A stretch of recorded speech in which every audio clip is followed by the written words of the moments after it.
All right, everyone. We have the late great Bruce MacDonald on with us again, world-renowned author and thought leader, You know, late great means deceased, right? current and great, I should say. On with us again to discuss his new book that's been still melting my brain. I want to thank him very much for writing it and getting this information out. So today we're going to talk about Bruce's new book, The Devil and Us. Bruce, welcome to the show. Thanks for joining us again. Thank you very much. Glad to Yes, be. yeah, yeah. So congratulations on the new book. I know it took some time, took a lot of growth since Out of the Light of Darkness. So tell us what drove you to write this book. Well, the inception story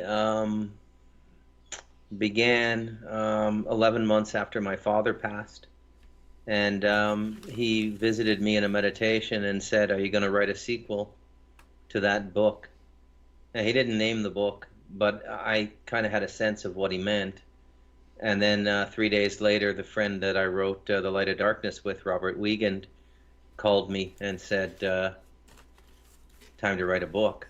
So that's exactly how it went down. And so I didn't know what the book was going to be. I knew that it was going to be about myself in some measure and my family and what my father's passing had revealed to me, and these sorts of things. And yes, it absolutely ended up being a continuation of the material in the light of darkness in some measure, and in some ways in much more detail, at least as it pertains to the 20th century. Mm-hmm. Yeah, yeah. But I very much do see Stardust Ranch, Light of Darkness in this book as the trilogy, and I see that you've really built the groundwork of this book from the preceding two. So, yeah, I definitely Yeah. recommend everybody check it out, and in that order, if you guys have the time for all three. But I'm curious. So, the book is phenomenal, and I really appreciate how you interwove what was one part autobiography, which in itself I found very inspiring to really see your story and the struggles that you've had to overcome and how that made you the person you are today. But I loved how you Mhm. just interwove fairly seamlessly a lot of concepts and I'd say very cutting edge information on not only the nature of darkness and evil, if you will, but your own story. So I'm curious, was I'm assuming that was intentional. What was your reason for that? Well, it's a very interesting question. And at the inception of the book, I didn't have that. I was going to do something much more remote from my own experience. And I got about halfway into it, 40,000 words, and my editor and myself and Bob, we were kind of working on a team. They were reading the chapters as they came out. And I just said, look, this is not working. I need to rebase and go back to the beginning. Hmm. And then I realized at that point, intuitively, that I had to weave my own story into the story. And the reason I had at the beginning when it happened, and I wasn't sure if I could pull it off. Um, so you take the material that you cover in the Spellbreakers Mm-hmm. and the kind of material that we're trying to get out to the public these days. You hit a lot of walls, right? Because if you just go in with a big gun statement, like the world is controlled by very nefarious people who are interlinked and in many instances related by blood, and it's not at all what we think is going on. People look at you like you have a tinfoil hat on, Yeah. and they ask what I would consider to be not unreasonable questions. It's like, well, how do they pull this off? And everybody at a certain station in life is going to know people by 6 degrees of separation that are somewhat up the ladder of influence and title and position in Hmm. Canada, Australia, the United States, and they're going to come back with, well, so and so is my uncle, and he's never mentioned anything like this, so you're crazy. And that's not the response I got to the Light of Darkness, even though that was also a personal story. That was Bob's story. But people just found that very difficult to digest. Hmm. They didn't doubt it, but what I wanted to accomplish in this book was to fuse it all together. And so the realization I had was that the final stage of the control, which represents about 99% of the people in the control structure, is done unconsciously, right? That, like, people don't know why they're doing what they're doing. So when you just think about, like, every day you wake up, if you have a job to do, um, you're the sheriff and you have to evict people. When a court order comes in, you have to throw them out of their home. If you weren't the sheriff and that wasn't your title and job, there's no way from your own heart you could do that. There's no way from your own heart that you could be a part of economic policy that will cripple your country within a generation. Hmm. And yet my father did that. He worked on the first free trade deal, and which regionalism was the stepping stone to globalization. And when you talk to people who are in the machine, they've always got like a program narrative.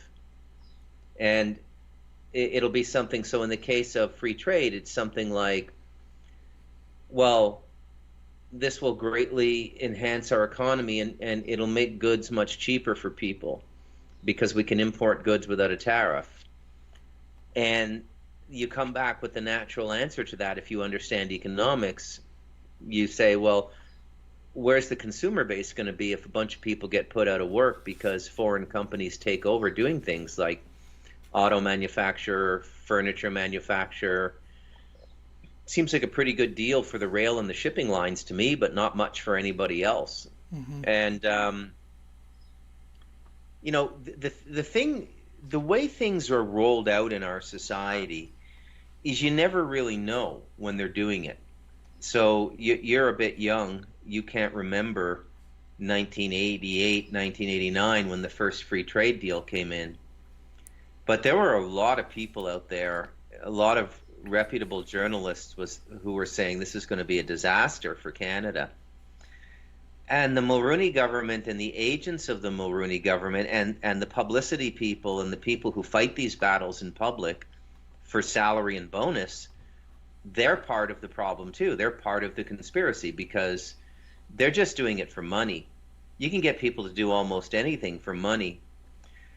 Now, this is a very high level answer to your question. The book really explains how the macro and the micro go together through institutionalization and programming that begins in our religions and our education system to produce people who can do horrible things, but within the program mindset, not believe they're doing something bad, maybe even believe, they're a good guy.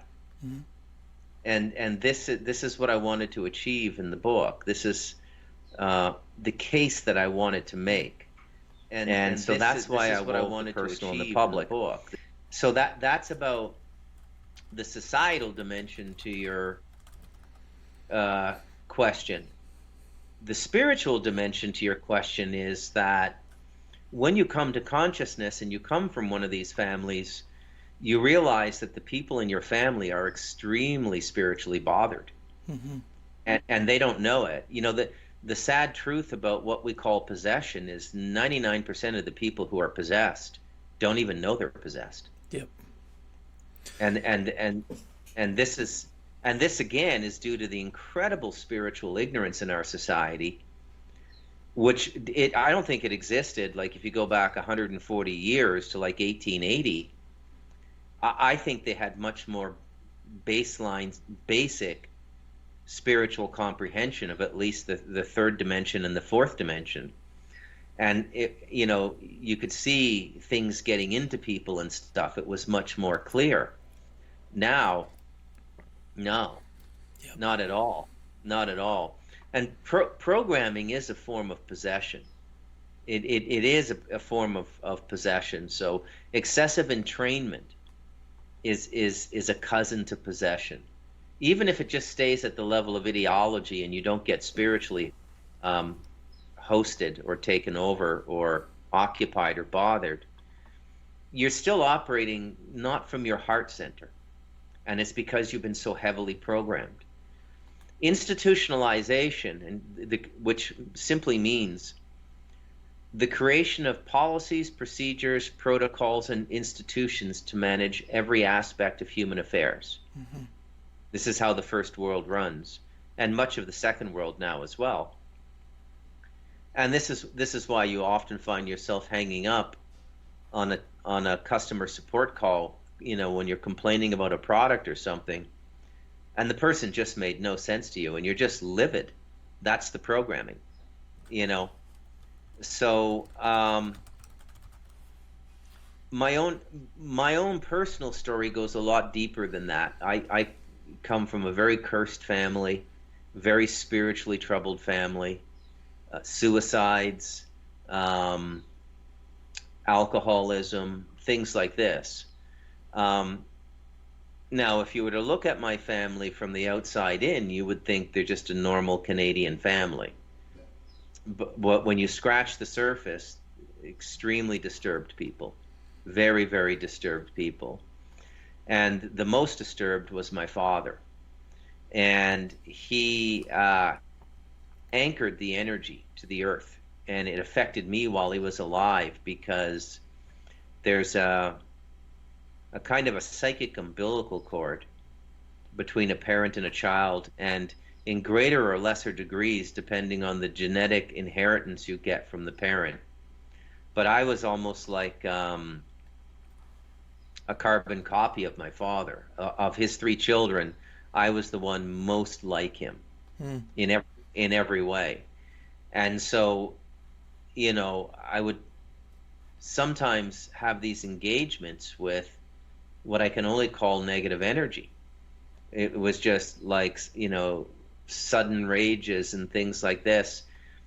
And I do a lot of inner work. And so I would stop and catch myself and go, where is this coming from? Like, I don't understand. And then as my father was preparing to die, so the year leading up to his death, and he died in June of 2022, generally when you're getting ready to die, the entities that have been co-hosting with you, they know before you do when you're going to die. And they'll start looking for a new home.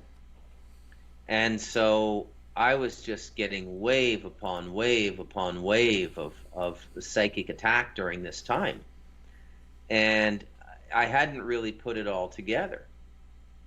And then when my father passed and it all stopped and this incredible weight was lifted off of me, I started to meditate on it, and I started to put it together that, yeah, okay, this is what was going on. And then once you start to unravel it, the whole picture comes into focus very, very quickly. You just need to get your toe into it and accept the reality of it. And then if you're doing some form of inner work like prayer or meditation, it'll unravel fairly quickly. Mm-hmm. Now, this also brings up an aspect of what I call the reality of our lives. So the reality of our lives is that there are certain things that we will have to accept, okay? So for example, if you're skiing when you're 18 and you have a horrible accident, you may limp for the rest of your life. It doesn't matter how much you pray, it doesn't matter how much you meditate, it doesn't matter what alms you offer to the church or synagogue or mosque or temple you go to, you're going to limp for the rest of your life. The same exists in very much the same way for psychic handicaps, like a curse. It can't really be lifted. You can only live through it and then come to consciousness of it and put it in your rear view. It's part of the karmic dowry of a life. So no shaman, no guru, nobody could have lifted that curse off of me. 40 years of meditation wasn't able to do it. But it kept me alive long enough to get to the point where I realized what was going on. Yeah. And Yes. and I'll go. Please finish. Yeah. and so this is a point I want to make to people who are listening. Don't be hard on yourself. And don't give a bunch of quacks a bunch of money, psychics or people like that. Oh, you have a curse, I can lift it for you. There's a million and one scam. They can't lift it. Mm-hmm. Okay, if it's part of your karmic inheritance. So, and then you come to a much more mature understanding. So you come to the realization that you sort of deserved, or you earned, or it was an inescapable consequence of this incarnation that you had to go through this. Just like take a life like Brad Pitt. You're born, you get into the movies, you just go to the set, you do your job poorly, you smoke weed all the time, you have beautiful women around you the whole time, you die, and on your deathbed you go, what did I do to deserve this? And there's no answer to the question. And it's the same thing on the negative with a curse. What did I do to deserve this? It just is. It just is. Yeah, I felt that. I found that very illuminating in your book. Just for the audience, I think this concept of a curse is very misunderstood. So maybe we can start with kind of curses 101. So, what is a curse? How do they form? And why should we care? So there's what I would call minor curses, and these would be put on you by somebody, and those can be lifted, especially if they're put on you and everything happens in the same lifetime. So if somebody cursed you tomorrow, wonderful time for a cat to throw up. If somebody cursed you tomorrow, for they felt you slighted them somehow or something like that, Yep. and they put a curse on you through some form of witchcraft or something, Bob or I could probably come in and lift that off you fairly easily. That's not hard to deal with. Okay. The deeper curses get entrenched into bloodlines, and they come from consistently degenerative behavior over generations. Okay. And the degenerative behavior can be alcoholism, persistent warfare. I imagine if there's some Americans watching your podcast, either live or when it's up on your site, and they're third or fourth generation military family, they might be a little irritated by what I'm saying, but they definitely have curses. And the reason they have curses is the causes of war in the last 3 or 4 generations in the United States have not been righteous. It's not that war is against divine law. There are times you have to go to war. I know pacifists might not like to hear that, but there are times where war is the only option. My son and I used to have this little joke, and I used to say to him, what do you think the Taliban does for PTSD? And I used to do this when he was about 14 or 15. And he'd say does the Taliban get PTSD? I said, no. And then he would stop and think, and he'd go, well, why do so many American and Canadian and Australian soldiers, like almost all of them, come back with crippling PTSD? And I would say, well, it probably has something to do with the reason they're fighting, the fact that they're leaving the ground they were born on to fight in a foreign country, which is your first clue that you're in the wrong. Yep. If there's going to be any kind of righteous fighting, it's going to be on the land you were born on. That's the only place you have the spiritual right to defend by violence. But to get onto planes and to get onto boats and go to a foreign land and topple their government and destroy their economy, you can be damn well sure that karma falls on the soldiers. Yep. This is also a very interesting point that the effect of the action falls on the doer of the action, not the person who ordered the action.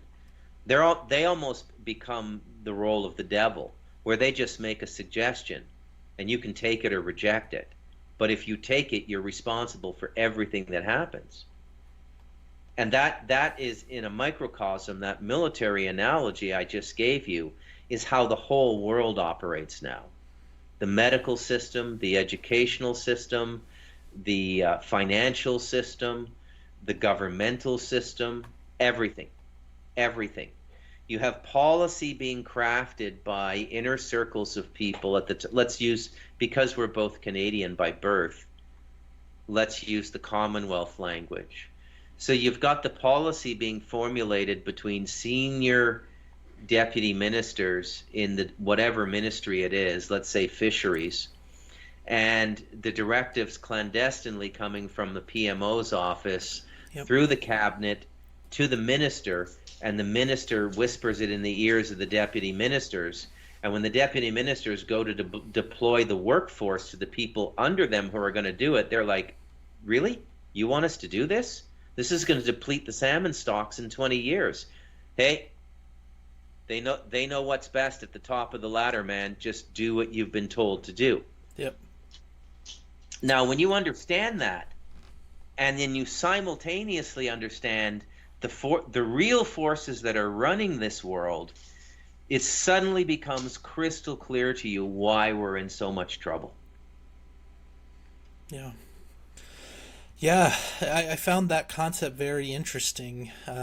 You speak in very advanced terms about the nature of karma, and how the black wizards are masters at deferring their karma, or ricocheting, if you will. And I want to get into that in more depth later. But so just to fully take it home with respect to curses. So okay, we maybe you're saying topical curses like voodoo, or things like that.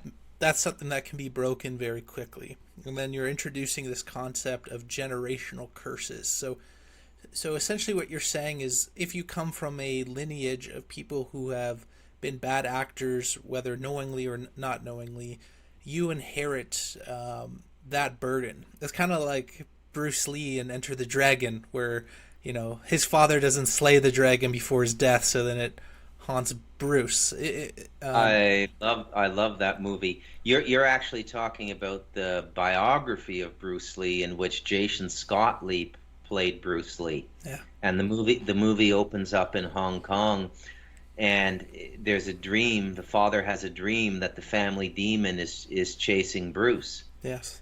Yeah. And that's a classic example right there, actually.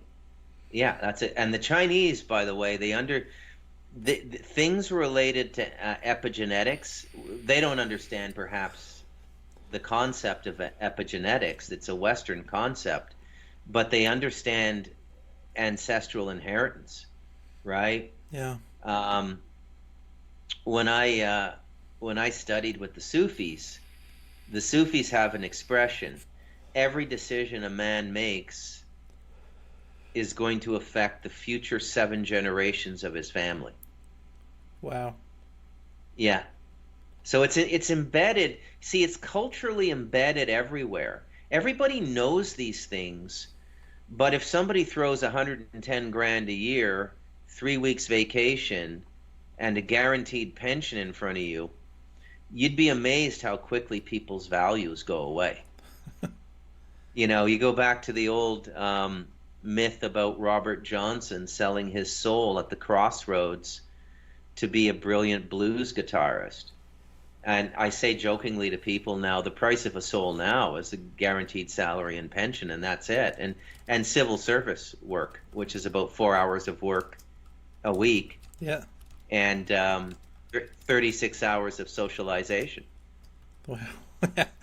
Yeah. No, I know exactly what you mean. And there's a spell in modern work itself where, like, even the concept of steady 9 to 5 every day, humans don't work like that. We're cyclical. Like for me, if I really focus, I had my last job before I started my own business. I was literally providing the same value as 12 other people, and that was agreed upon. And I just wanted to do the job remotely. And I had worked my way to the point where I could perform my job for 2, 3 hours a day remotely anywhere with a laptop.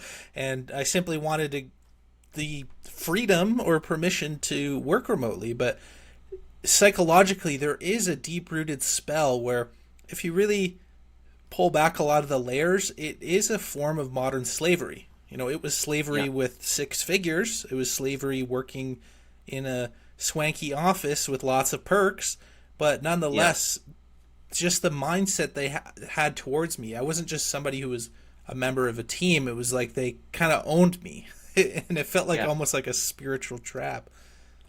yeah, yeah. Very. A lot of people feel that way in their jobs. Um, it's very difficult to escape that sensation, that feeling. The when you look at the language of the modern world, just like the word mortgage, this isn't in the book, by the way, but Hmm. it's just an aside to the topic we're having today. Gauge is to gauge something, to measure it, and mort is death. So it's the mortgage is the death gauge, Yep. you know, and I mean, in terms of the productivity we've achieved as a society. And when you think about equitable distribution of wealth, don't think about it in terms of money because money is the fulcrum of corruption. Mhm. Think of it in terms of time. It should if you're a highly productive person with an educated skill set or an acquired skill set by experience, it should not take you more than 2 or 3 years of your working life to completely own a home free and clear. Yes. I mean, if you went to the woods with nothing more than a saw and an axe, you could have a beautiful home in 2 years. Yep. So why is it 25 years to own some piece of shit, crappy 2x4 gypsum, poisonous insulation, piece of crap townhouse or house in Canada? Yeah. Yeah. I mean, throughout the past 1,000 years, the cost of a home or dwelling was just under three times earnings. Right. This is historic, back to almost the Roman times, and now in Canada it's 12. I think the G7 average is like 10, and that's definitely by design. Yeah. Yeah, and when you throw when you throw the compound interest on, it ends up being a lot more than that. This it look, it's people only have two ways of thinking about this topic, and we're getting a little. You're going to have to circle us back to the book, but Oh yeah. you've wandered into economics, and that's one of my favorite topics. Yeah. We're gonna And get and there. talking about yeah, talking about economics in a spiritual way, because economics is a spiritual science. It's the laws that govern a household. So Yes. it's an extension of natural and universal law. It's a it's an extension of what we would call naturally apprehended divine law. Yeah. This is something Bob talks about a lot, and so we're all under a curse now. Okay, so if you're born into a society and you accept without questioning that it's going to take you, if you can even afford the down payment, it's going to take you 25 or 30 years and 35 or 40% of your disposable income to basically shelter yourself and your family, you've accepted a curse. Yep. Because it's again, so let's go back to the question you asked. What is a curse? A curse is any form of living where you're outside natural law, you're outside divine grace, right? Yep. And so the most cursed people in our society are the most prosperous now, and they're heavily rewarded for incentivizing people to accept their spell or their curse. Yep. So your podcast is called The Spell Breakers. It could just as easily be called The Curse Breakers, Yep. right? But just think of a curse as much more significant than a spell. Yep. A curse is really embedded in your bones.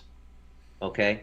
Yeah. It expresses itself in the formative culture that defines you for the first 5 or 8 years of your life, the family you're raised in. Yep. And those 5 or 8 years will curse or bless you for the rest of your life if you don't come to spiritual maturity and transcendence. Mm. Yeah, man, very profound. What I really appreciate about your book is you speak to all of the different ways that we are uncoupled, if you will, from Yeah, reality, from divine law, in very practical terms. And so I really appreciate how throughout the book you spoke about NAFTA, right? So people my age, most don't know the fact that NAFTA and the free trade agreements are the reason why the West is crumbling now, right? absolutely. We're living Yeah. through the after effects of it, but I think people don't realize at the time how profound that really was, and it essentially was that I lived generation. it. Yeah. So this is a big part of the personal narrative in the book. I mean, so my brother is a chartered financial analyst. He retired the second in command at the Canada Pension Plan. My father was a senior government economist and worked for what they used to call the Ministry of External Affairs. But because they wanted to mitigate liability with the free trade deal, he was loaned out to the Canadian Exporters Association, and it was the Canadian Exporters Association that did most of the work on the free trade deal, which is a private nonprofit organization. Okay? Government does this all the time to keep their hands clean. They're the biggest lawbreakers in the world, by the way.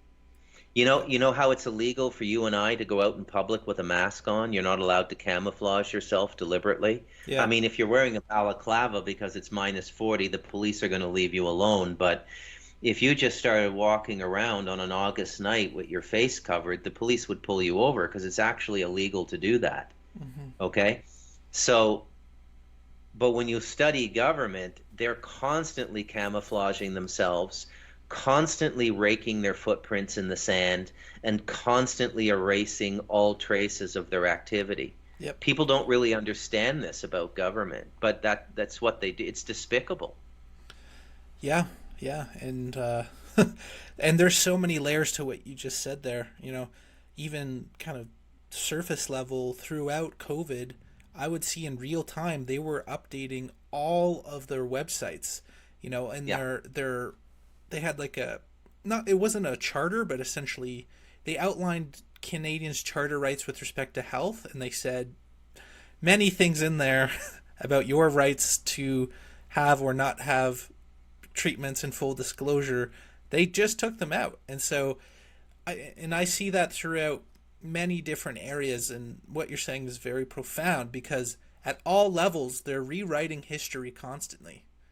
And Yeah. so the people like yourselves who are sharing these stories, not just about NAFTA, but how things were, and how we've changed, that's the only real anchor points we in my generation and future generations have at this point, because everything is digital and you see in real time they are constantly changing the narrative, covering their tracks, pretending they didn't say what they said, and So gaslighting those who even a year earlier remember. so in 1972, my parents bought the home I was raised in the East End of Ottawa. They paid, I think, about $50,000, $48,000. It was a four-bedroom home with a big backyard on a cul-de-sac. And my father was making a little over $25,000 a year. Hmm. So the house was two times annual income. The average income in Toronto now might be $50,000 a year, and the average house price is 1 million. Yep. That's 20 to 1, which, by the way, is a 1 to 1 match for the fractional reserve rate. So if a bank has $1 in the bank in reserve, they can generate 19 to loan. Yeah. Yeah. Yeah, it's just insane. I know we could go down so many tangents, but just to People close. are Oh, people please. are going to be a little surprised when we get into the really spooky stuff. For the first 40 minutes, they're going to think you're interviewing an economist, and then we're going to start talking about entities and stuff, and they're going to go, "Who the hell is this guy?" Yeah, yeah. So yeah, I just so we don't have a ton of time. Maybe we should do multiple interviews for the book because it really moved me. But first and foremost, I just really want to thank you for telling your story quite bravely. The abuse you faced at a young age. Being kicked out at 16 years old, having to live a street life back before it was cool, I guess, and having to confront the dark underbelly of society, at as a teenager, and I really Yeah. do see it leading to a hero's journey. But maybe we can start there. So walk us through just your experiences and how that led you to, say, first becoming aware of darkness and let's say the spiritual battle broadly, or the spiritual realm, if you will. Well, I mean, when I look at it through the lens of The Devil in Us, a memoir of you and me, the book I just finished, I would have to paraphrase Bane from The Dark Knight Rises. Most people who come from a good home and look at darkness, they're just adopting darkness. They think it's their friend. I was born in it, you know. I was born in the darkness. I was born in the darkness, Yeah. and it was a very dark home, energetically, very, very. Even at 57 years old, conjuring it in my imagination now produces a physical stiffness in my body. Wow. Yeah, it was very, very dark. And then my paternal grandfather died when I was 2 or 3 years old. He died simultaneously of cirrhosis of the liver caused by excessive drinking and emphysema caused by excessive smoking. Hmm. So I call that a passive suicide. Yep. Okay, and then my maternal grandfather, he stopped talking for the last 3 years of his life, went out to the barn and blew his head off with a 10 gauge shotgun, the kill room where they killed the pigs and the chickens and Yeah. stuff on the farm, and he killed himself. And then my mother and father inherited all that darkness. They couldn't really cope with it. Yes. They found tremendous comfort in the programs of the baby boom generation. They found title, dignity, and status in their community, but spiritually they were just a wreck, you know. And it's funny because a lot of people who are really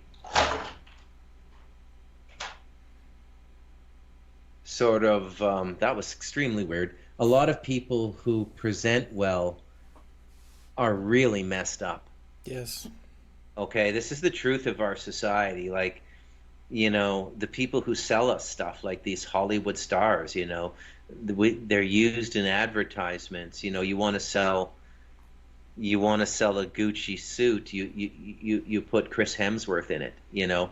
But I promise you, if you had the ability to do a forensic audit of their lives and live with them and nothing could be hidden, and you could do that for 2 months, you'd walk away and you'd go, man, I wouldn't be that person for anything, Yep. because they have no peace. These are very disturbed people. I mean, all of them pretty much. A lot of the artists in our generation and the baby boom generation, extremely disturbed people. Martin Scorsese is an extremely disturbed and haunted and bothered and cursed man. Robert De Niro probably is as well. And then you've got and so that there are ancillary figures in this world, and then you've got the inner circle figures who are consciously charmed or spelled or completely controlled to the point where they're almost like living dolls or something. Yes. And this would be like your Taylor Swift, your people like this, right? Britney Spears, and the people who give us the most honest accounting of this are the black people who go to Hollywood, like Dave Chappelle Yeah. and Kane, and they go, "Look, man, these people are nuts. And they try to tell what's going on, and everyone goes, ah, tinfoil hat. They're actually telling you the truth. Yeah, yeah, and just on that point, people don't. I know there's a lot of racial tensions these days, but on the side of the for black people, they got a lot of things right because they knew generations ago that the system isn't built for them. They were always very skeptical of medical interventions, especially experimental ones. They Yep. knew a lot of these trappings that people are just now kind of waking up to, So Yeah. Well, the monster didn't put on a mask for them, so that they've always seen the real face, yeah, right? And but for us, let's just say stupid white people, we just want to believe that nobody's being inappropriately touched at Disney World, yeah, and that's our conceit. And spiritually, we don't have the right to do that anymore. We need as a race, we need to come out of this middle class. It's ending anyways, so people are going to have to come out of it now because they're destroying the middle class. But people need to come together, black, white, brown, Chinese, Korean, everybody. We need to come together because we've all got a common enemy, and it's the people running this society. And the fulcrum of the control is the money system. yeah, And this does not necessarily branch out into a debate between communism and capitalism. It could be solved, and I say in the book, in the final chapter, the problems of this world are actually childishly simple to solve.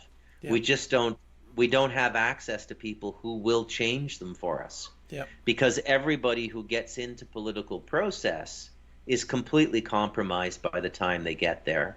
And I would go, and I don't want to hurt your feelings or hurt the feelings of any Canadian listening to this, but I guarantee you, he seems good now, but after 2 years in power, you will see a side to Pierre Poilievre as well oh, that nobody 100%. nobody nobody saw, because he's got his handlers and he's got his people helping him get to power, and they need to be paid when he gets into office. Yep.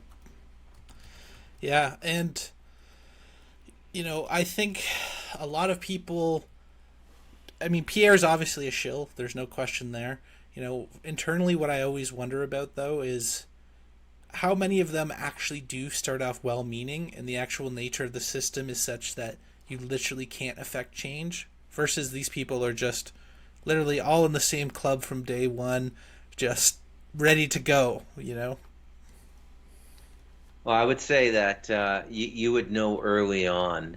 So if it takes you 10 or 15 years to get to a position to run for the head of a political party, let's say in Canada, you would know by 2 years into that 15-year journey that it's completely morally, ethically, and spiritually corrupt. Yep. Now, the problem is people think they can beat it, but they don't realize that if you swim in scalding water long enough, you're going to get burns on your skin. You're not Superman. If you live in that environment for 15 years, by the time your chance comes to try and change things, you're so habituated to it, you don't want to change it anymore. Yep.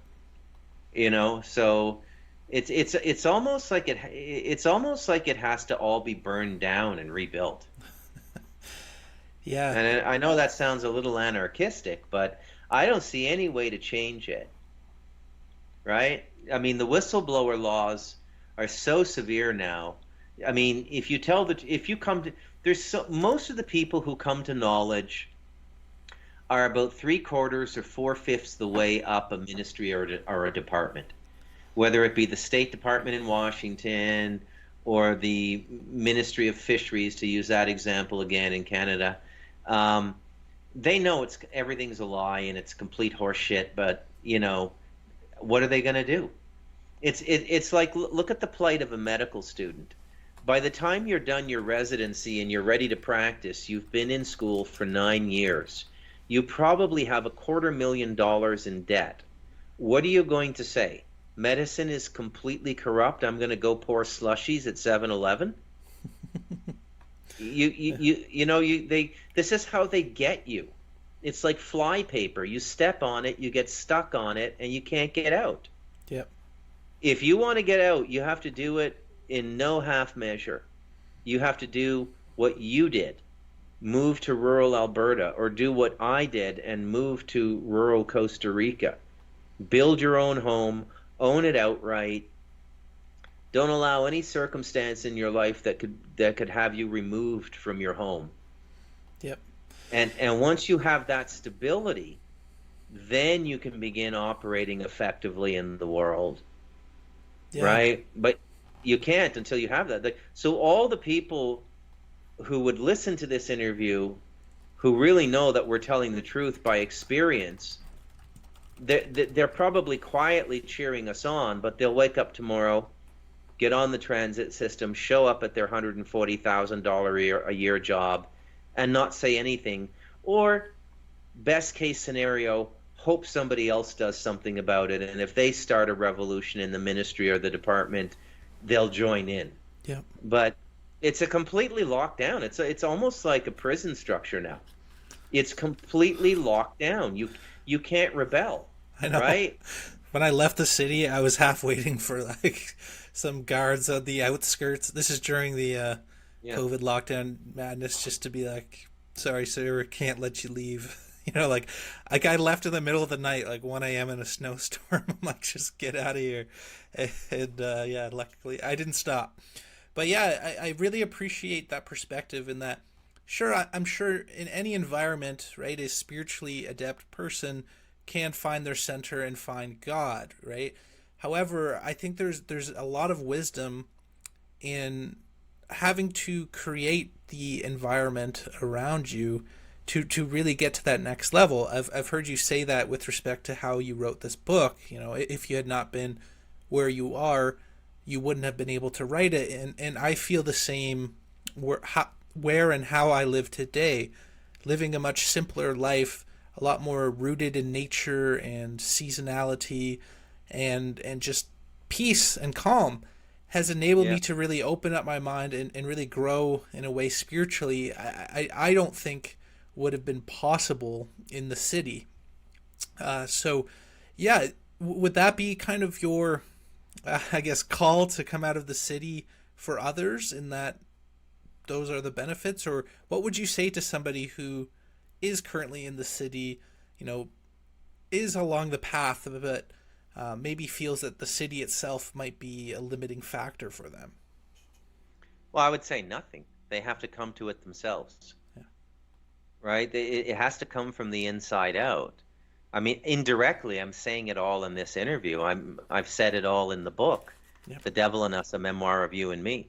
I mean, I wouldn't say anything. I let people be, because people have a right to be asleep if they want to be asleep. I would say that there's severe consequence for it now. I would say, whether you realize it or not, you have fallen asleep on train tracks. Yep. And you may get run over, because there's big plans in the works here. I mean, look, let's just call it for what it is. If you haven't, you being the general you, the audience I'm speaking to, if you haven't woken up yet after the mRNA vaccine, chances are you're not going to wake up. Okay? I Yeah. mean, it was bad enough before COVID. I mean, I left Canada behind in 2014, and I thought it was unlivable back then. And then they tried to kill everybody with Yeah. forced vaccinations, right? And then, so the question becomes, like, if you're going to allow that to be, and there's no denying that now. If anybody is listening to this and thinks that I'm speaking out the side of my mouth, there's no denying it now. There are literally dozens and dozens and dozens of senior medical people in various countries who've been fired, reprimanded, or in some instances, the statistician in New Zealand incarcerated for trying to make the public aware of how deleterious and physically dangerous these vaccines were. Do you know there was one site in New Zealand, and they got a real hot batch, and 60 people all vaccinated the same day at the same site in New Zealand, all died within a week of getting the vaccine. And there's nothing wrong with this vaccine, they're saying. And now the Germans have begun to research it, and they're saying, "What the hell is this?" They're looking at the Pfizer vaccine under a microscope. Well, why is this mutant DNA in this? Like, what purpose is it serving? And so on and so forth. It's just mind-boggling, you know. And Definitely. people make excuses because it's almost like you're a little kid and you think there's a monster in your closet, but you're not going to go and open the door, and you stay in that state of fear. Whereas if you would just go and open the door, you'd see, well, there's nothing there. But in this case, if you would just go metaphorically, go and open the door, you'd see, yeah, there's a completely corrupt governance here that's put in place by forces we don't understand and isn't that are not publicly declared, and they have a massive population reduction plan in motion, democide, Yep. death by government, and they're actually doing it right in front of us. And we've still, Donnie, got people so dense they can't get it through their head. Yeah. Um, I feel the same that the battle lines have been drawn now. You know, that exactly as you said, if people haven't woken up by now. But then, I don't know if I told you this offline, but family friend is like 33 years old, reaches out to me out of the blue and says, "Hey, you know what? I'm starting to think there's something fishy about 9/11 going on." Yeah, And so I was like, maybe, I've heard other advocates and activists saying there's always more people on the fence than you realize. So I hope that is the case, but I do definitely appreciate your sentiment as well. To me, it feels like if by now, guys, you haven't gotten the the memo, yeah, and I do really appreciate the sentiment as well that people have the right to be asleep, and this is something that I state regularly with a lot of truthers in that, let's say with respect to the jab, right? I don't think people even fully understand the ramifications for a majority of the population waking up to that because every institution was in on it. yeah, And, for people like us who have been seekers from a young age, we've had many mini breakdowns or larger breakdowns and, mind screws each time we uncover a layer of what's yeah, going on. But we've had the luxury and blessing to do that over years, decades, to slowly, yeah. have those mini breakdowns and, Have, reconstruction of our consciousness, right? have you And ever considered the irony of modern Holocaust memorials like the one they built in Ottawa? So they're putting time, money, and resource to garner public attention for something that happened 75 years ago while it's happening in real time. yeah, I mean, It's the dictionary definition of irony, right? well, the Canadian Human Rights Museum required a proof of vax to get in. Yeah, It's same, yeah, it's right. everywhere, right? And it's a Ironic, yeah. it's a joke. It's a joke. I think it's a joke, and Yeah. honestly, I see it as funny. You know, um, at least I tried my best. Otherwise, yeah, it gets a little dark. But yeah, I want to transition here, Bruce, to entities, demons, and spirits. So, you unveil a lot in this book, which I find very fascinating. You really do lay Yeah. the groundwork in the case for the nature of entities and demons and extraterrestrials, and the fact that it might not just be the demonic, as a lot of Christians state, that there actually may be a hierarchy here. Um, Much to really unpack there, but maybe we can set the stage and just with respect to entities, ETs, aliens, all of that. Walk us through just kind of the landscape, like what's really going on here. Okay, so I mean, a, a disembodied entity can be many things. In the majority of instances, it's a human being who has not been able to move on. And the reason they can't move on is they're too heavy karmically. Mm. Okay, so they died in extreme disrepair, extreme sorrow, um, something that keeps them energetically grounded to the earth. And they literally have to walk around. They're around us everywhere. And they like to go inside of people if they can get inside for something as trivial as enjoying a cigarette or a beer. Yep. They will do that. Um, I do not believe there's a disease called schizophrenia. I believe its entities have breached the aura, Hmm. and schizophrenics will tell you the same thing if they're honest. Yep.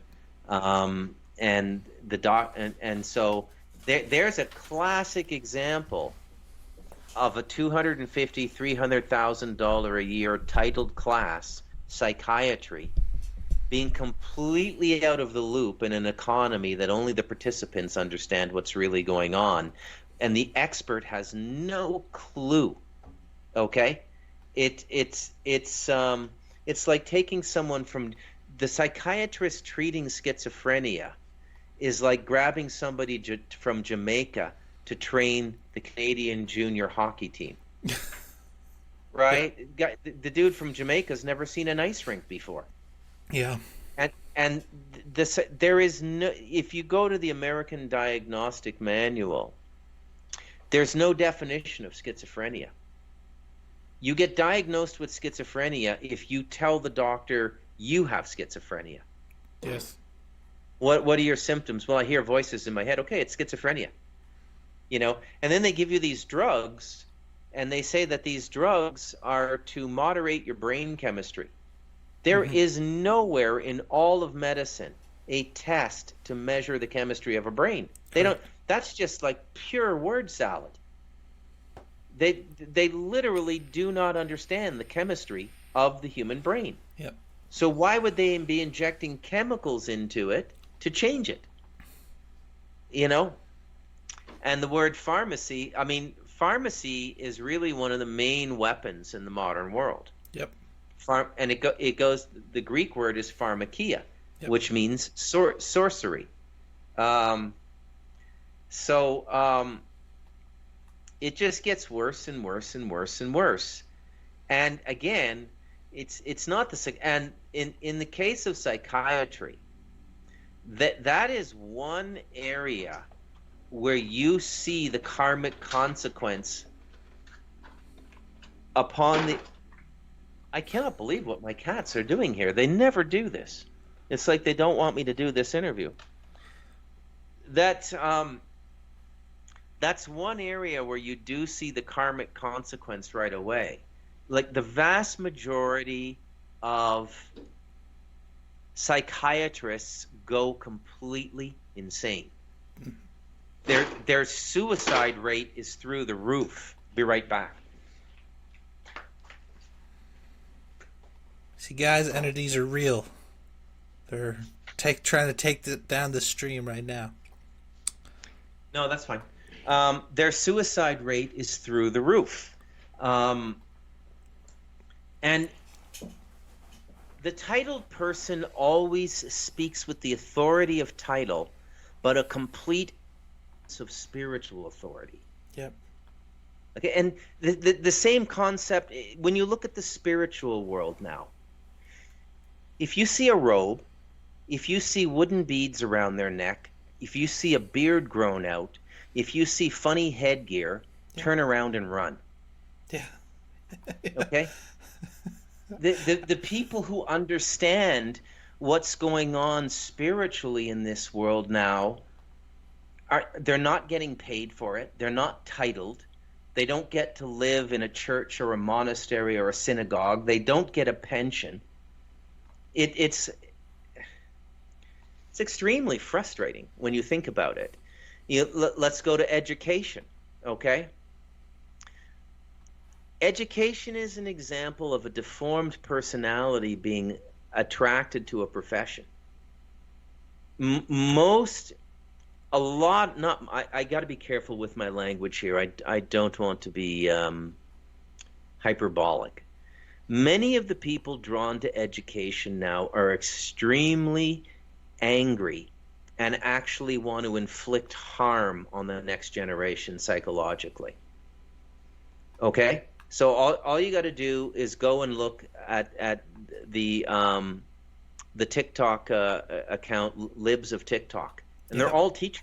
They're all green-haired teachers going home to their battery-operated lover and their hate-filled life, which they mask behind all of their cosmetics, their hairdos and everything, and they project this false aura that they're happy, they're smiling, they're productive. I'm a valuable member of this community. You catch them alone, they're borderline suicidal. Yep. And there's a lot of people like that now, barely clinging to life, like just putting up a brave front. Suicide's gone through the roof. And why? They're spelling it. What do you think? Everything Justin Trudeau does is subconsciously telling you to kill yourself. Pretty much. Yeah. Yeah. Um, so, have you heard of this theory, NPC, the non-playable characters? And I'm curious how that would relate to possession. Like, so have you heard of that? First, we'll start there. Yeah, the NPC concept is a vacant human being, Yeah. a soulless human being. I would say they exist. I would say that they're born souled, but the soul gets scalped in a way before they're even maybe 10 or 12 years old, Okay. right? And then they grow up or they get broken and the soul never comes back in. And these are the most malleable people. This is, by the way, this is what MK Ultra was, Yes. right? So they basically vacate you from the body or push you into the unconscious and bring in all these alternate personalities. And the alternate personalities can follow directives like, I want you to go here and kill 5 children. There will be a car parked over here, a Ford Taurus. The keys are under the visor. Get in that car, make your getaway for 3 blocks, go into this underground parking lot, jump in the back of a black van that'll be waiting for you. They'll drive you away. You'll never get caught. The Manchurian Candidate, the MK Ultra person, goes and does that, wakes up the next day in an alternate personality, has no memory of it. They Mm-hmm. would survive a polygraph, Mm-hmm. right?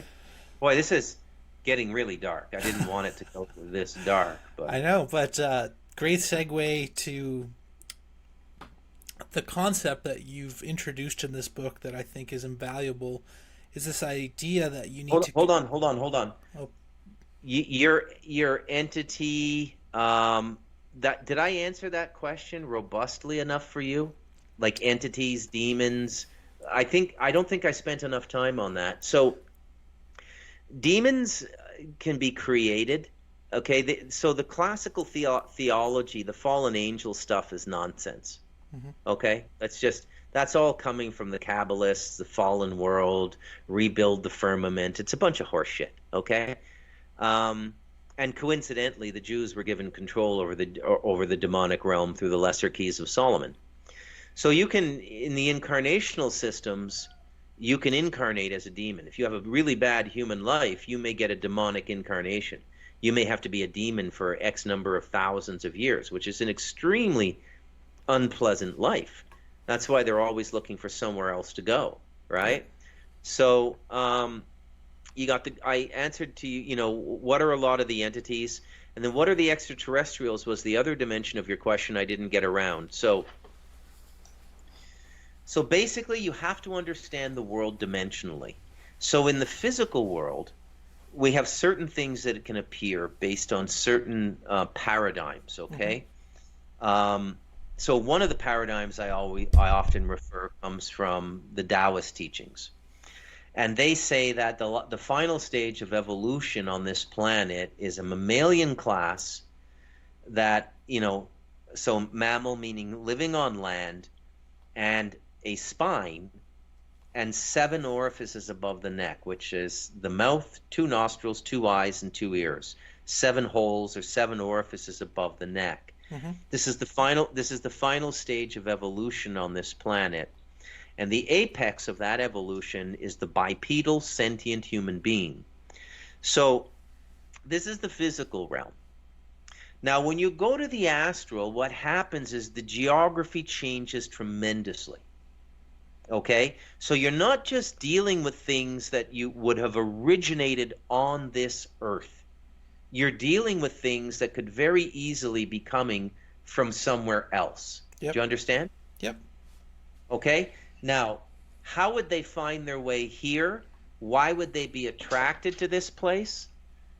Well, I would say that a lot of the things we've done in the last 100 years have attracted them, like the nuclear testing and stuff like that. Okay? You got to understand, like pulling something like that off the human race, man, that is like sending a flare gun off in the Arctic, okay? Everything sees that. Every the that was like hitting a gong into hell. And so and it attracted a lot of negative entities here because it was a very negative act.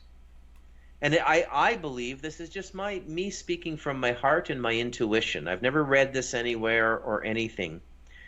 I believe when you do things that dark as a sentient species on this planet, you also forfeit some of the spiritual protection you might have had. Mm.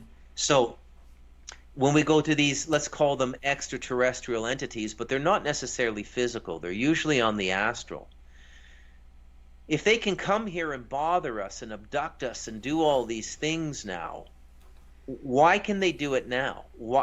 Where is our protection? Well, when does it really begin? Well, it really picks up after World War II.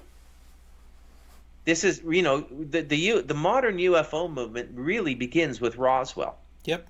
And then if you go deeper into it, it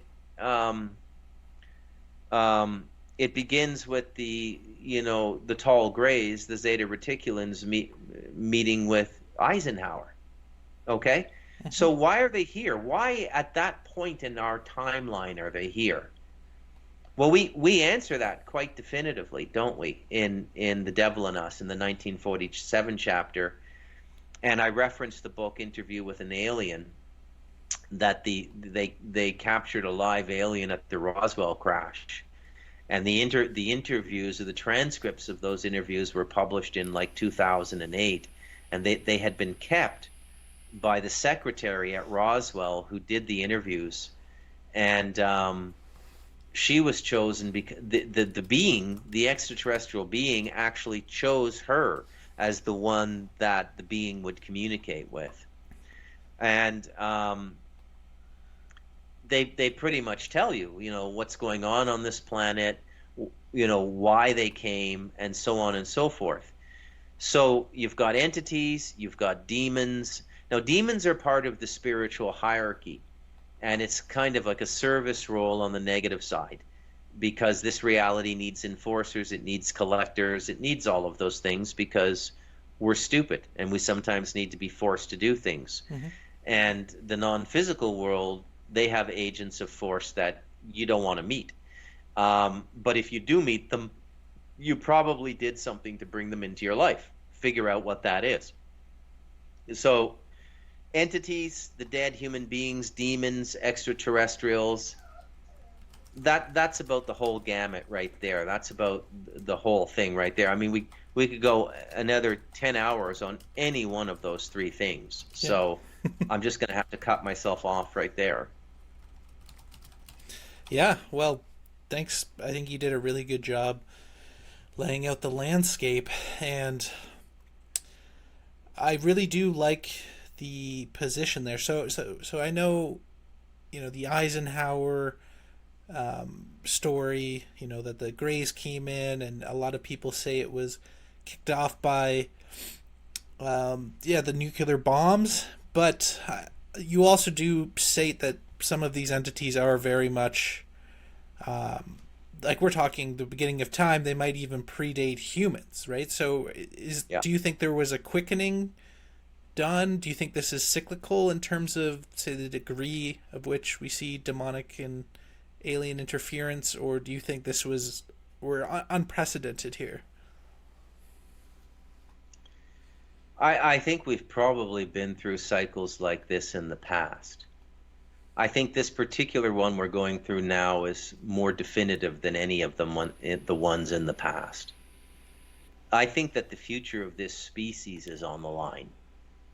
That whether we get another chance, now that doesn't mean that we as spiritual beings will cease to exist, but it could mean that the ability to incarnate as a human being on this planet might end. This would be the end of this reality. But our spirit, for those of us capable and willing, our evolution would continue in another form. Mm-hmm. I don't think that's going to happen, but that's how high the stakes are now, in Yep. my opinion. Mm-hmm. So, um, I'm not quite sure what you mean by a quickening. Well, I would say in the last couple of decades, it seems to me it really does feel like the gates of hell, if you will, have been opened up on humans. Um, Yeah, that's exactly what's happened. yeah, Literally, that's what's being done. And not so much hell, but it's more of, let's call it an antiverse. mm, There's an antiverse out there. It's almost like the Superman Bizarro world. There are access points to other worlds now that are darker than anything described in our religions. There are entities far more malevolent than the devil is really not that malevolent an entity. He's an enforcer, a divinely appointed enforcer of divine law. Okay? yep, And the demonic legions are under the devil. So that's part of the construction of this dualistic reality, extreme positivity and extreme negativity. You have to respect it, you can't judge it, and there's no great battle between God and the devil. I mean, God, what I call God, is a singular being with no duality, and out of that comes this dualistic reality we live in. So both God and the devil are creations of the single creator. yep, And so you have to see it that way. But that doesn't mean that you want to be worshiping the devil or spending time with the devil or befriending the devil, okay? Or demons or any of these things. I use the same metaphor all the time when discussing this topic. It's the butterfly and the maggot. The butterfly is beautiful. Everybody feels blessed when a butterfly floats by. People are revulsed when they see maggots. Which of those two creatures does more in the natural order in terms of a workload? The yep, maggot is the maggot is actually protecting us human beings by consuming matter that could produce disease that kills living organisms. Butterfly is just prancing about like a runway model in Paris. Maybe doing a little bit of pollination, 1 or 2% of the pollination work that a single bee could do. But it's true.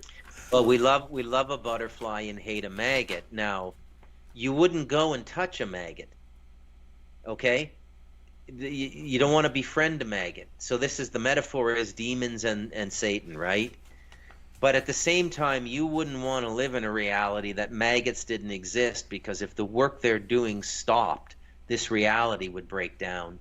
Yep. Do you know that almost anything in nature cannot be done without? Like, we'd be done in short time, in under a decade. If all the spiders disappeared, we'd be overrun by insects. We'd be done in if the bees disappeared. We'd be done in if ants went away. The entire ecosystem would collapse. That's how important these things are. That's correct. If wolves didn't exist, there would be an imbalance in the Alberta woods you live that would come to haunt you very quickly. Okay? You'd have different kinds of predators or different kinds of infestations that would make human life difficult, like a garden or something like that. And it's possible because the wolves keep those things in check. So you have to see life this way, and you have to see the spiritual cosmology this way as well. and you have to have respect, Okay. um, because everything is working for the creator. Now, that said, there are things that have breached this reality that are not part of the original construction, negative or positive. They're not part of what we would call Shiva or Vishnu. They're not part of what we would call God or the devil, or any of these things. So, why this is going about right now, I could only speculate, and it would sound stupid. So, I just leave it alone. Yeah. Well, what I appreciate is you bringing a level of spiritual maturity to the conversation, right? And for me, I just think it's logical that if God exists and if God is all powerful, yeah, yeah, go ahead. I just want to underline the point you made. The spiritual immaturity we've been entrained with is deliberate. Mm-hmm. So again, religious institution, keyword being institution. Institutions have been designed to destroy us in the 20th century. Yep. So we went from land-based people understanding common law to institutional people living in cities. And then from institutional people, we're going to go into the fourth human revolution, and we're going to have the chips inside of us and be part cyborg and never be able to break from their programming again. You can see the steps in the stone path so clearly now, Yep. at more than any other period in human history. You can see it. And if you can't see it now, you're probably soul scalped, because you're probably just never going to see it. And you're probably not here to begin with, the real you.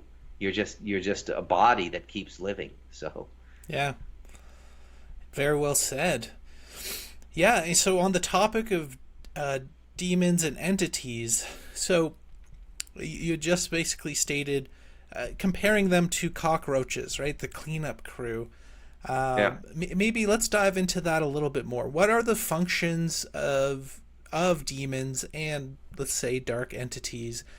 Um, how are they existing in the world and interacting with us on a regular basis? Are we seeing them when we see our leaders that seem to be possessed? Is that demonic as Yes. well? Yeah, I'll just give you the reins there. Yes. A lot of the leaders in the world now are are straight up possessed. Hmm. Okay, so let's do our national leader in Canada now, Justin Trudeau. Love them. I can't verify this, but I do believe it, and I've heard it from two or three different sources in the last decade. There are credible sources out there saying he was at the rape, murder, cannibalism parties at the Picton farm in BC. Hmm. Okay. You know Robert Picton? I hadn't heard that story. You don't? Okay, again, I forget how young you are. Robert Picton is the most prolific serial killer in Canadian history. He owned a pig farm in the BC interior, about 2 hours north of Vancouver, Okay. and he used to go to Vancouver and apprehend women off the street, usually prostitutes. A lot of them were native, and he would take them back to his farm, and they would never be seen again. And he was killing them and selling them as meat. He had an event license. A lot of people went up to that farm. A lot of, as they say in True Detective season one, a lot of big people up there, right? There were a lot of politicos and a lot of people you wouldn't expect to find at that farm found their way to that farm. And so it was an instance of this open satanic society in Canada. Whether Picton was a satanic initiate or just an involuntary conscript by one of the brutalized people Mm. that Corinne Hustebot describes in the Human Devil chapter of the book. You see, it's so you've got different kinds of people in this culture.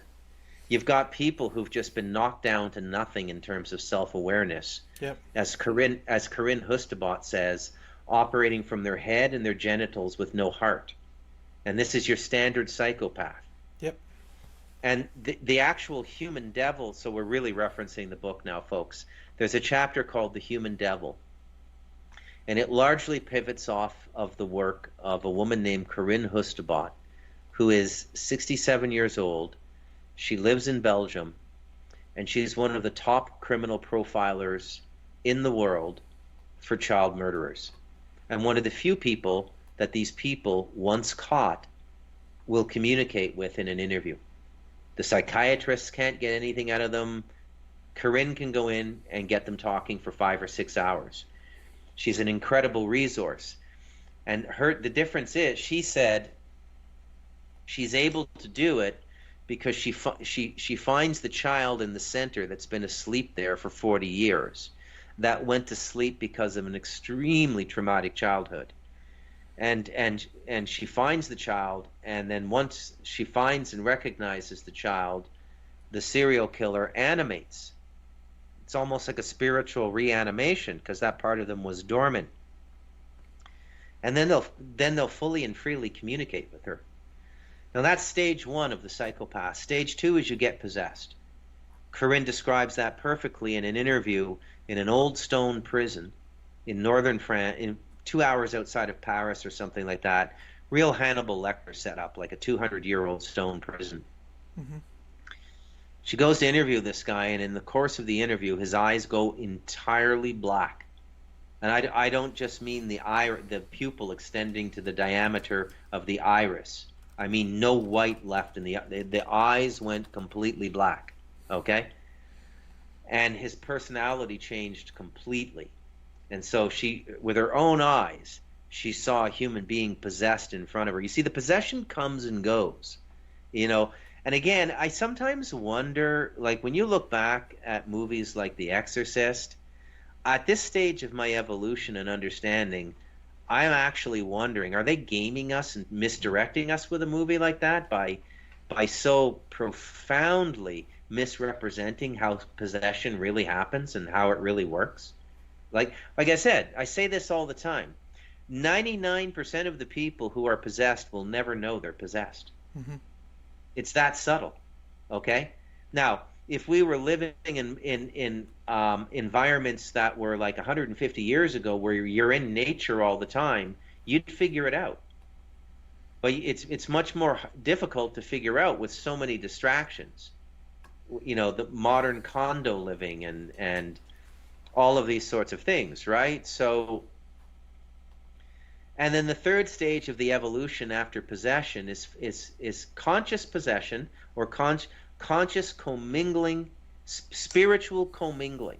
So if a saint is commingled with angels, a high level practitioner in these dark arts will commingle not so much with demons, but with these entities that are not part of this universe. Okay? And then they get into this big sort of cosmic power thing. And they're deceived as well. Like most of them think they're following the devil, but they're just being gamed by some entity. It's not the devil.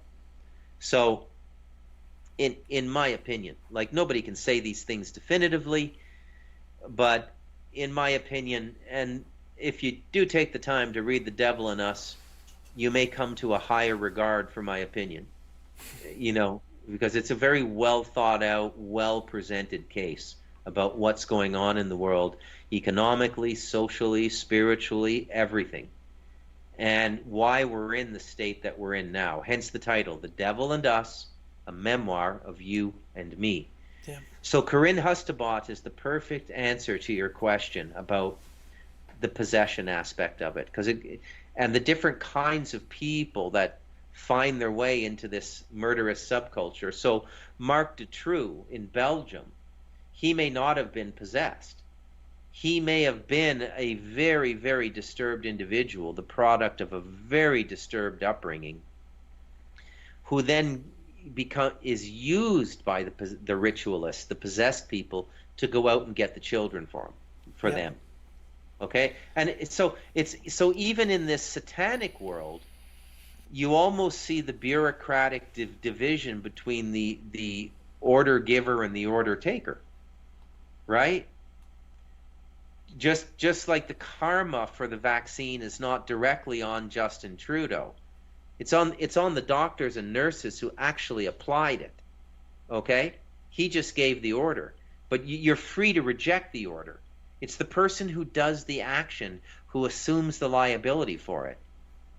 Right? So the old contract killer adage, "Oh, I was just fulfilling a contract. If I didn't kill him, somebody else would have." Well, that's not the way the other side sees it. That's not the way the lords of karma see it. That's not those who adjudicate sin see it. Yeah. So, yeah, I'll bring up so Nicole Page. She's on the chat here on YouTube. Hello, Nicole. She said, confused on if someone tells you to do or harm another and in ignorance you do the harm, the one doing the harm gets cursed or karma, whereas the one that knows tells you does not get affected by karma. So I think there's still a little bit of a sticking point there with some about how that mechanism works. So under law, if I hire a contract killer, say, I'm still on the hook, the same as the killer himself. But are you stating that energetically or spiritually or karmically that it isn't the same? Exactly what you just said. No need to change a word of it. Yes, by Canadian law, you would be punished for hiring somebody to kill somebody under the Canadian Criminal Code. True. Under the American Criminal Code, you would be punished. But under spiritual law, under free will law, if you don't perpetrate the action, the bulk of the karma is not on you. It's like 98% on the person who does it. You may have a little bit of karmic liability for making an energetic contribution in the form of money. Mm-hmm. Wow. Yeah, This is the way the world works. So you don't. So let's take let's use the example of the veterans returning from Iraq and Afghanistan. Okay. The generals don't have PTSD. There's no PTSD in the Pentagon. Mm-hmm. There's no PTSD in the White House. Yep. You know, there's no PTSD amongst the Joint Chiefs of Defense. The people who get the PTSD are the people on the front lines. Mm-hmm. Right? And there it is right there. Yeah, and within our system, they use our tax dollars to fund us to build our own prison. Yes. Yeah, that's exactly what they're doing. I would go one step further. I'd say that they're buying, they're using our tax dollar to buy the shovels to get our labor for free to dig our own graves. Yeah, yeah, yeah, both figuratively and literally. Okay, yeah. So I'm trying not to make this too dark for people, but these are very important concepts that people need to understand, and you darkness is a waking force. Okay, the light's been trying to wake people up for the last 50 years. Nobody's listening. Why not try darkness? Yeah, and you really make the case that it is our spiritual path to go into darkness, and you even state that God hides all of the truths in the darkness. So walk us through that. Secrets. So the darkness is an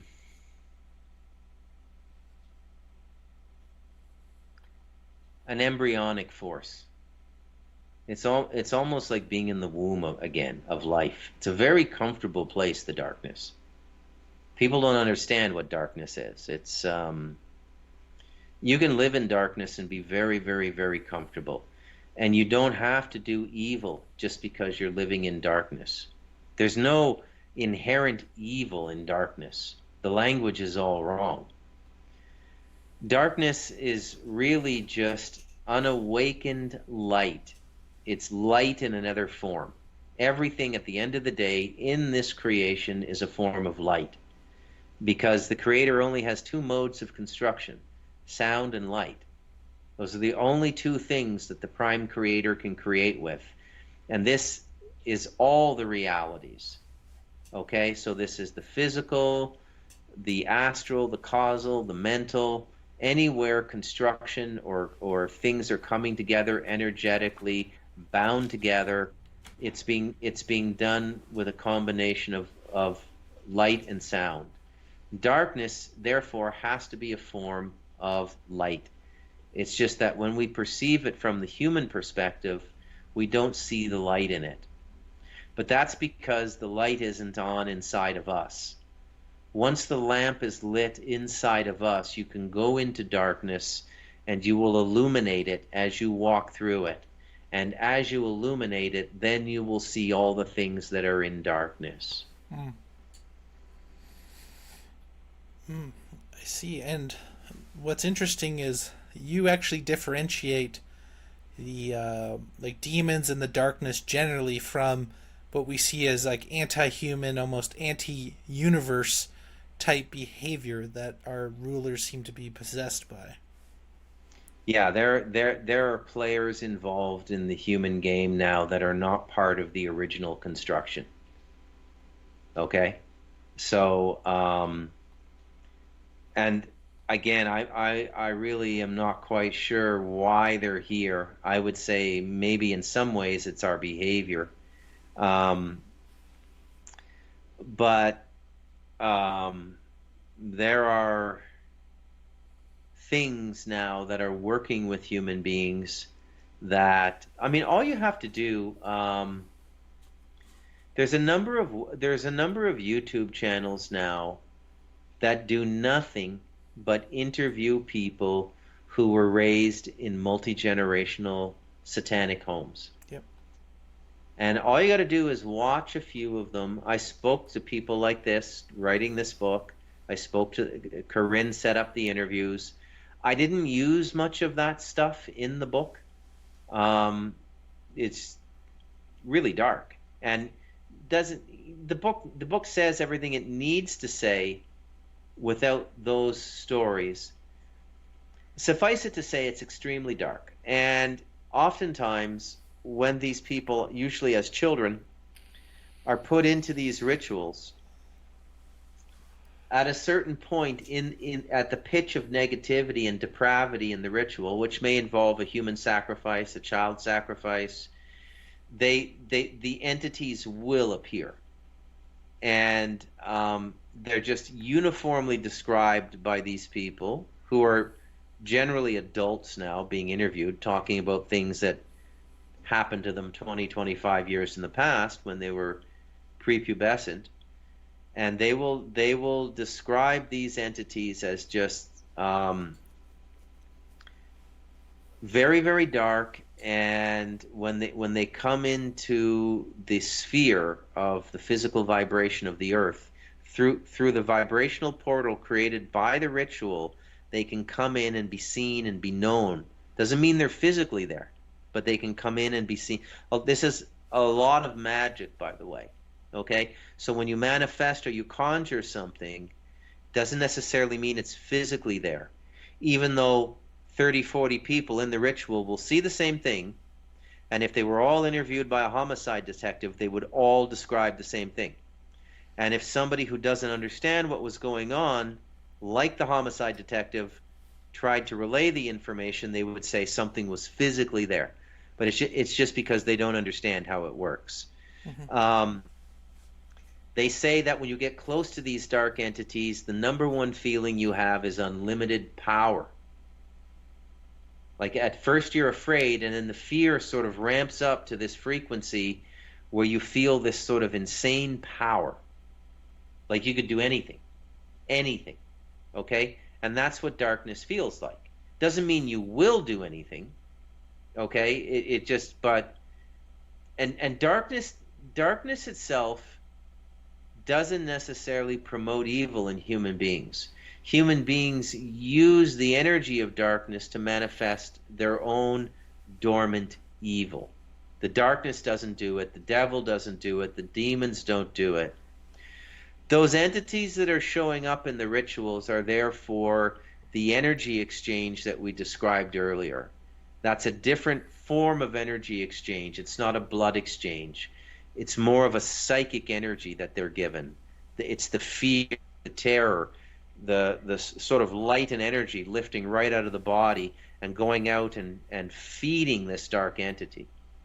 And you'll find that a lot of the dark entities involved in these rituals are in an emaciated state. So wherever they've been put in the cosmos, whatever vibrational sliver of the reality they've been tucked away in by the spiritual authorities that know where to put them, when a connection is made through ritual to them, they will show up, because it's almost like setting up a 20-foot table, let's say on East Hastings Street, in the middle of the day, where all the junkies and bums are, and putting out a near endless supply of Kentucky Fried Chicken, Big Mac combos, Burger King, all kinds of food there. What's going to happen? Well, all the junkies who've been spending their money on drugs, who haven't eaten in 3 days, they're going to rush to the table. And that's how the rituals work. Do you understand? Yeah, I do, unfortunately. But yeah, thank you for that clarification. So The something, whole world needs to understand these things now.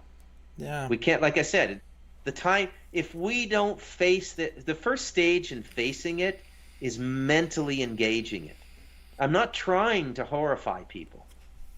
I'm actually trying to liberate people from their fear.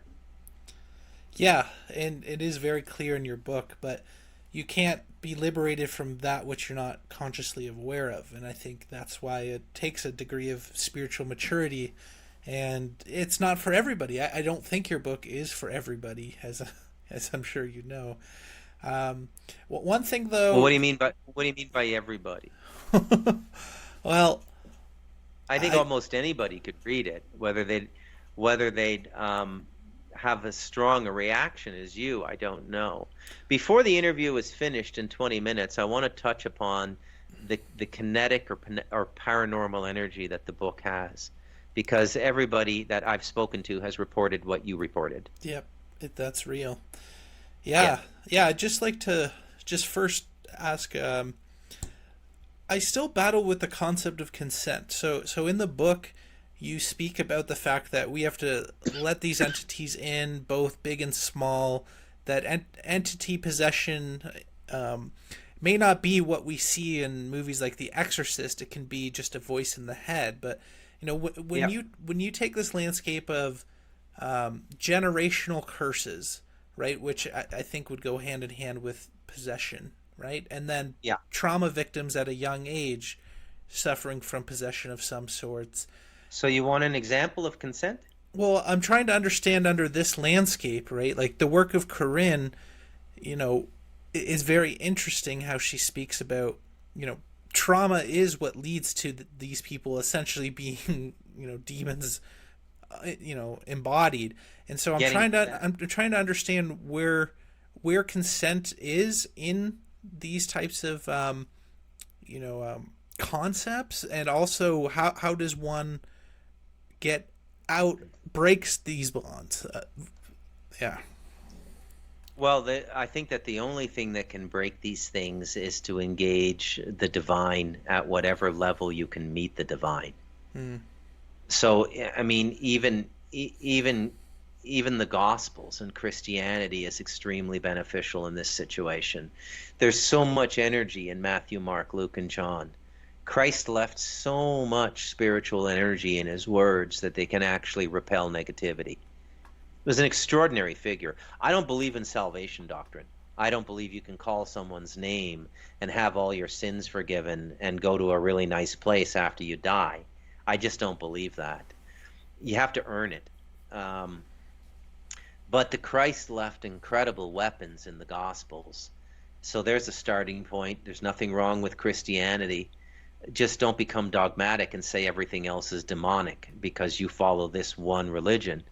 That's a big hindrance in the world now, is the non-cooperation between spiritual people. And that's because they don't know what they're talking about, right? They really don't have enough experience. They don't know what they're talking about. So zero in on your question again. What do you want to know about consent?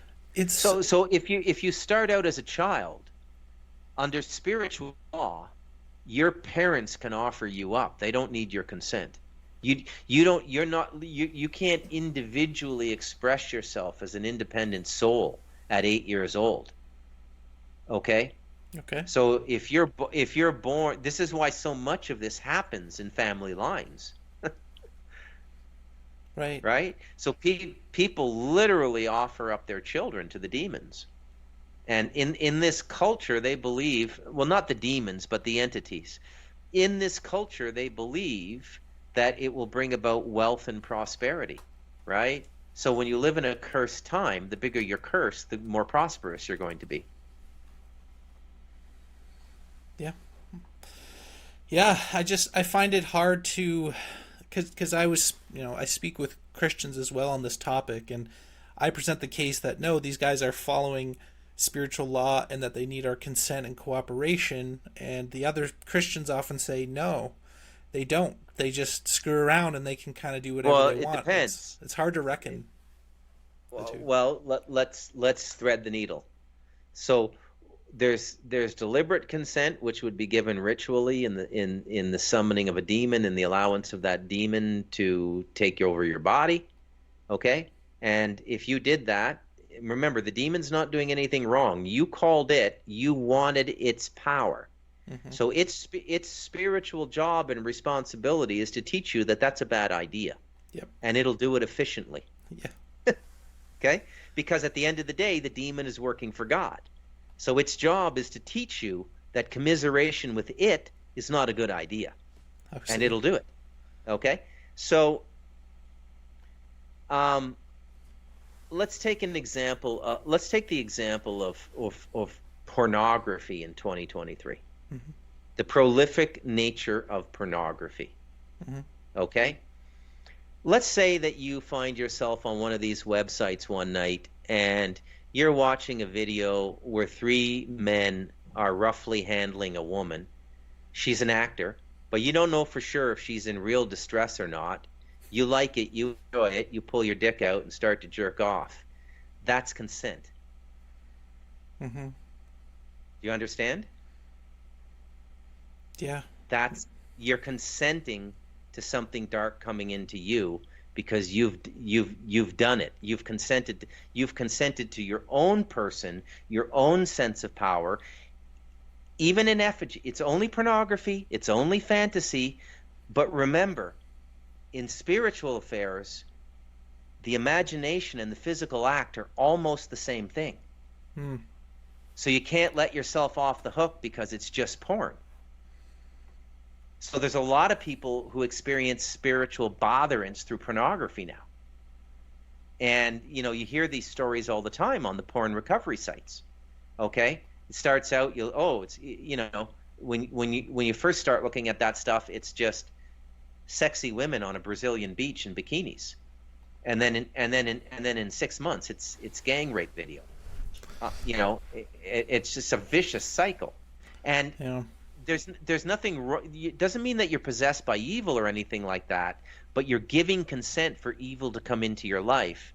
And the fulcrum upon which it operates is not good or evil. It's the basic biology of the male.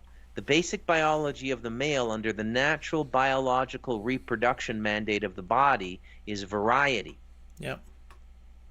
Because that spread your seed and that spreads your procreation. Remember, the body has no responsibility for child support, for anything like it has a single mandate: reproduce, reproduce, reproduce.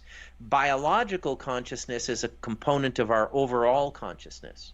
Yep. Yeah, and it seems the spells that they can cast that most fully or most closely have, good our basic needs and things that are otherwise good, when they can invert those seem to be the heaviest spells. Food versus fast food, sex versus porn. They seem to be the most powerful in my opinion. Okay. And I can guarantee you the people putting out that pornography, the people who own those sites, and I mean, it's when you look at the amount of bandwidth and servers required to produce high definition video, to thousands of users, millions of users around the world simultaneously. Hmm. There's millions and millions and millions of dollars going into these operations, and they're giving it all away for free. When's the last time you saw that? Yeah. Not too often. Not too often. Maybe at your local church at Easter, they're giving away some turkey for free. But people don't generally give things away for free. The people who run those websites and who are behind those websites, they would be conscious participants in the spiritual degeneration of society. Yeah. They know what it's doing. Oh, 100%. Okay? I'm not talking about the coders. I'm not talking about the people in Montreal who work for MindGeek, which owns Pornhub. I'm talking about like the owners, the shareholders, the people who meet in the boardroom. Yeah. They know. They're the ritual people. Hmm. Yeah, yeah, and well, it came out that, well, the owner of Pornhub, he's also a rabbi. Yeah, yeah, I So saw there's that as well. obvious, The news. there must be a spiritual element there. Like I couldn't see how a rabbi could not see the spiritual implications of what he's Well, look, doing. So let's just talk about this for a second, okay? And throw the fear of being called an anti-Semite out the window. It's not anti-Semitic to say that religious Jews are in spiritual warfare with every religion in the world because it's idolatrous by their spiritual or religious law, and they are commanded by their scriptures to destroy it by any means necessary. hmm. Okay? They feel this way about Christians, they feel this way about Buddhists, they feel this way about Hindus. And if you think I'm exaggerating, you can hear the rabbis in Israel saying it themselves on their YouTube channels. Okay? So the Jewish culture is in a constant state of spiritual warfare. They don't believe in religious coexistence. They believe every religion other than theirs is false, and the adherents of these religions are spiritually dirty people and need to be viciously killed, destroyed, suppressed, disenfranchised, or what have you. And they've been doing this for centuries, and then they wonder why people don't like them. I mean, remember what I said? Generally, it always comes back to you. One of the big things going on in the world is blaming other people. And I say in The Devil in Us, look, you got to understand, after I lay out my life story and I say I feel blessed even by my upbringing because it forced me to look for greater meaning in life. Yeah. And and the worst thing that can happen is you finish your life without achieving any greater meaning or understanding. It's a Hmm. wasted life almost from a spiritual perspective. You may have had a bunch of biological and sensual pleasures, some good meals. You may have enjoyed yourself on a sea-doo at the lake, at the cottage, but you didn't achieve any of the goals that the Creator set up this evolutionary process and human life for. Hmm. So and I say very clearly in the book, there's no such thing as victim consciousness. Yeah. Okay? Victim and idiot are the same thing. If you meet anybody, now bad things can happen to us. And, if I walked out of the house tomorrow, if I walked out of the house tomorrow and, I was violently mugged and maybe shot in the leg in Costa Rica and robbed, I would say, okay, yeah, this happened to me. And I would allow myself a couple months to digest that and allow myself to feel like a victim for the healing process. Hmm. But to carry a victim stigmatization your whole life and to make it a part of your identity, the way, again, and again, remember what I said in the beginning of the interview. Every single institution has been compromised now. Yeah. That's the job of the education institutions now, is to create permanent victim consciousness. If you understand how consciousness works from a spiritual perspective, you're literally sabotaging yourself by perceiving yourself as a victim. Yep. Yeah, and they the controllers, what have you, it's funny how they can just endlessly do that, right? You know, by country, by race, by creed, and that's a trap that I see happening now, right? So a lot of people are turning to blame and anger and hatred. Look, nobody is responsible for your mess. Nobody is going to clean it up for you. And and what I love in your message is it's not like a worship or veneration, but it's a respect for negative entities and darkness generally. Where, Keyword. yeah, The key word is respect. Remember what I said. The world would fall apart without cockroaches or maggots. So why hate them? You yeah, don't have to like them. You can feel a little queasy when they're around. You would never go over and touch one or tickle one the way you would tickle a cat or a dog's belly, mm-hmm, but respect the fact that they exist, but because they're part of a macro structure you don't fully understand and they're doing a job. yeah, That's it.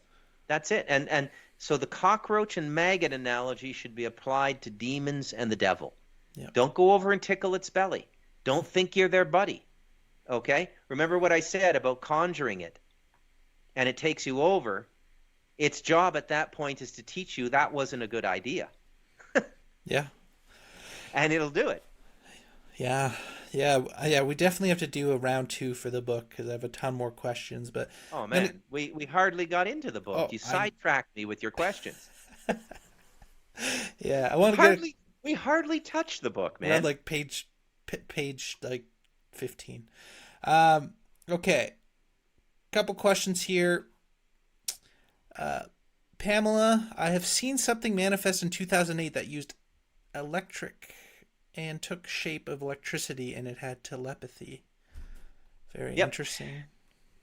Electricity is a foundational energy multidimensionally. Okay, so you have like many forms of water, like vapor, ice, and liquid. There are many forms of electricity, many forms of light. You're absolutely correct. There are entire classes of beings that can come to this planet, and when they come through power stations, and when Mm-hmm. they move around, they move through. Even the frontline exorcists in the Catholic Church and the evangelicals are talking about the relationship between demons and digital space now. They haven't quite figured it out that it has to do with the electricity. They're not esoterically literate, but they've noticed the pattern. Okay? So Yep. they'll exorcise a demon on a Monday.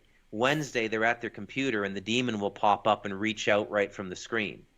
How did the demon find me? How did it travel through my computer? Electricity is a big part of the demonic world, big part of Yep. the whole entity world. Excellent question, Pamela. Nice. Nicole Page, legendary subscriber. Understanding how we create is the key to whether or not an entity gets in, or if you see them. We are both the darkness and the light. Bruce McDonald, your response. What's the question? Yes, we are the darkness and the light. We are both. Um, Understanding how we create. There's not enough meat on the bone there for me to Yeah, really comment. yeah, Right? You're talking about consciousness, thought, intention, and the manifestation abilities of human consciousness. Yes, we are constantly co-creating our own reality. But when it's simplified into an idiotic book like that Australian lady wrote called The Secret, it ends up doing you more harm than good because your unconscious is also creating all the time as well. Okay? That little ribbon of consciousness that you don't quite bring to full articulation inside you, but it's there.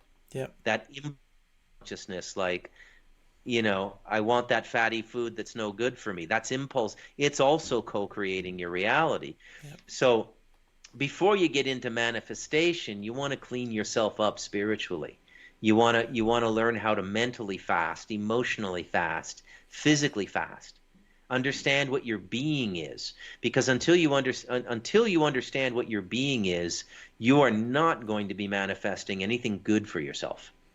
yep, yep. 100%. And even if your conscious mind is, butterflies and rainbows, you don't. If you're not conscious of the shadow self, if you will, and what's really under the hood in the background, you can open up for a lot of bad things. I've seen it myself. I've got Pamela once more. I grew up with trauma and was also sacrificed, almost sacrificed. However, I do not choose to be evil or a victim. Well, thank you for sharing, Pamela. That sounds very scary. And exactly that. We always want to honor people's trauma, right? This happening to you is never okay, but it's the active embodying victim mindsets that actually harms you in the long term. Anything additional to add, Bruce? No, that's about it. You might want to look into your family line there. If you found yourself in that circumstance before the age of consent, 18, it definitely feeds into your family karma.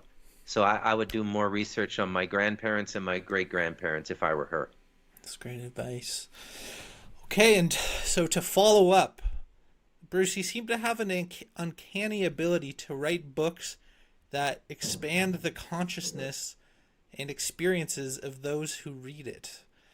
Um, there seems to be an energy in your books. We spoke offline about that, but walk us through what's going on I with get a your lot of works. I get a lot of I get a lot of reports of bizarre dreams and physical paranormal activity in people's homes while they're reading my book or just after they finish the book. Like I'd say 80-90% of readers. And this book, The Devil in Us, more than either one of the previous two, Stardust Ranch or Light of Darkness. Light of Darkness has a tremendous power to, as Bob said, depossess. People have been exorcised just reading that book. An entity that's been with them. Remember what I said, 99% of the people that are possessed don't know they're possessed. Mm-hmm. I've had stories of people reading The Light of Darkness, entities appearing in the room where they're reading the book, and the entity will say, "Why are you reading Bruce McDonald's book?"